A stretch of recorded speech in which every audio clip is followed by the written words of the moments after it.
Welcome back students. In this video, we are going to learn a new topic from your EVS 1 textbook, and the topic is the interrelationships between living things.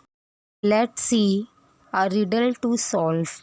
तो देखिए students, यहाँ पर आपको एक riddle solve करने को दिया है. Okay.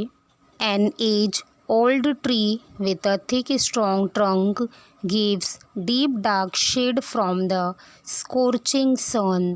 Like an old man's beard with many strands, it has ropes for swinging from every branch.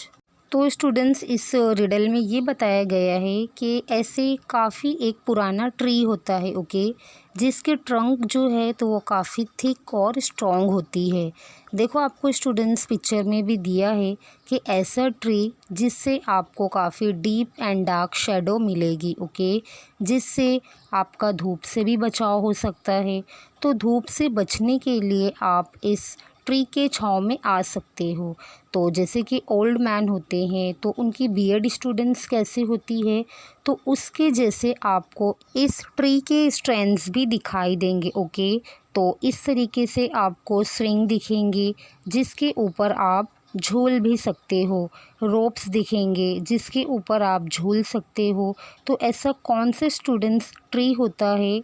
I think आपको पता होगा. यस, आप मुझे बताओ. Very good.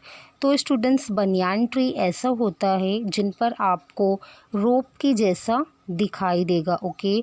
और चिल्ड्रंस वहाँ पर झूलते हैं और ये काफ़ी बड़ा ट्री होता है और इनकी ट्रंक हमें स्ट्रॉन्ग एंड थिक दिखाई देती है.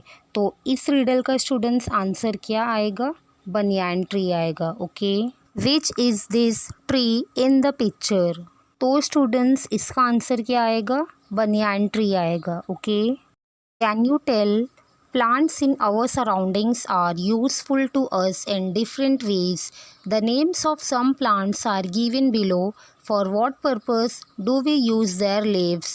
Betelvine, flame of the forest, fenugreek, वसाका, करी लीफ प्लांट. तो जैसे कि स्टूडेंट्स आपको दिया है betel vine, vasaka, fenugreek, flame of the forest and curry leaf plant. तो देखिए स्टूडेंट्स, हमारे सराउंडिंग में तो कई सारे प्लांट्स होते हैं जो हमारे लिए यूज़फुल होते हैं.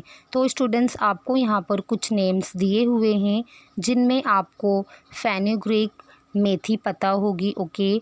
और करी लीफ जो है तो वो कॉमन है, हर किसी के घर में रहता है और हर किसी के घर में यूज़ होता है. तो ऐसे कई सारे जो प्लांट्स होते हैं तो वो हमारे लिए काफ़ी यूज़फुल होते हैं. हमें खाना बनाने के लिए यूज़ होता है. अडलसा, जैसे कि स्टूडेंट्स हमें खांसी आती है तो अडलसा का अगर हम काढ़ा बनाकर पीते हैं तो इससे हमें आराम मिलता है. तो ऐसे कई सारे प्लांट्स होते हैं जिनका हमें यूज़ होता है. The needs of living things are met in their environment. तो स्टूडेंट्स, जो लिविंग थिंग्स होते हैं जैसे कि एनिमल्स हों, बर्ड्स हों, प्लांट्स हों, ह्यूमन बींग्स हों, तो इन सब की जो ज़रूरतें होती हैं तो वो कहाँ पर पूरी होती हैं? एनवायरनमेंट में. ओके. नेचर में. We have many needs like food, water, air, clothes and shelter. All these needs are met in our surroundings. तो जो लिविंग थिंग्स होते हैं स्टूडेंट्स, तो उनके कई सारी ज़रूरतें होती हैं जैसे कि खाना चाहिए हमें, पीने के लिए वाटर चाहिए और सांस लेने के लिए एयर चाहिए, पहनने के लिए क्लॉथ चाहिए और रहने के लिए हाउस चाहिए. ओके. तो ये सारी हमारी ज़रूरतें होती हैं और ये सारी ज़रूरतें हमें कहाँ पर मिलती हैं? हमारे सराउंडिंग से, हमारे एनवायरनमेंट से. तो देखो स्टूडेंट्स, यहाँ पर आपको पिक्चर में दिया है कि जैसे कि हमें पहनने के लिए क्लॉथ चाहिए तो इस तरीके के क्लॉथ होंगे. ओके. खाना चाहिए, पीने के लिए वाटर चाहिए और रहने के लिए हाउस भी चाहिए. ओके. तो ये सारी हमारी ज़रूरतें होती हैं, बेसिक नीड्स होती हैं. Okay students. In fact, food, water and air are the needs of all living things. They are all fulfilled in the environment, but there are differences in the needs of each kind of living things. For example, the water that a mouse drinks in an entire day would not be enough for an elephant even at one time. तो students ये सिर्फ human beings की ही ज़रूरतें नहीं हैं, बाकी के जो भी ऑल लिविंग थिंग्स हैं जैसे कि एनिमल्स हों, बर्ड्स हों, तो इनकी भी ज़रूरतें होती हैं। ओके, इनको भी पीने के लिए वाटर चाहिए, खाना चाहिए, एयर चाहिए। तो स्टूडेंट्स इनकी भी ज़रूरतें कहाँ पर पूरी होती हैं? एनवायरनमेंट में। बट सब लोगों की ज़रूरतें सेम होती हैं क्या? हर एक एनिमल्स की, हर एक लिविंग थिंग्स की ज़रूरतें सेम होती हैं क्या स्टूडेंट्स? नहीं, अलग अलग होती हैं।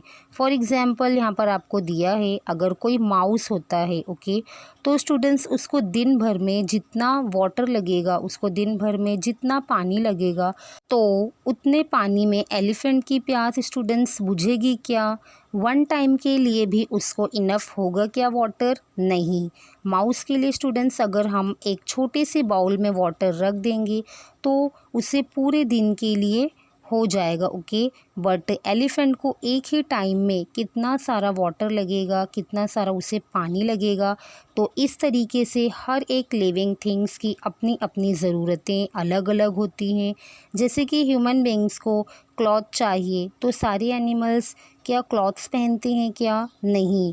हम लोग स्टूडेंट्स जैसा खाना खाते हैं, तो क्या वो लोग भी वैसा ही खाना खाते हैं क्या? नहीं। तो ऐसे डिफरेंसेस होंगे लिविंग थिंग्स की ज़रूरतों में। Think about it. Butterflies feed on the nectar of flowers. Can a frog do the same? A sheep eats the leaves of shrubs. Can a tiger do the same? A fish can breathe in water. But can pigeon do that? Bulrushes grow in water. Can a lemon tree do so? जो butterflies होते हैं students, तो वो क्या करते हैं? Flowers में से नेक्टर को क्या करते हैं? खाते हैं। जैसे कि हम लोग स्टूडेंट्स खाना खाते हैं, तो उनका खाना क्या होता है? फ्लावर्स में से नेक्टर निकालना। क्या फ्रॉग भी सेम करेगा? फ्रॉग को स्टूडेंट्स अगर हम फ्लावर्स देंगे तो क्या वो खाएगा? नहीं। शिप जो होते हैं तो वो ग्रास हो, श्रब्स हो, तो उनके लीव्स को खाते हैं। ओके, तो क्या टाइगर भी सेम करेगा? शिप के जैसे श्रब्स को खाएगा क्या स्टूडेंट्स? नहीं।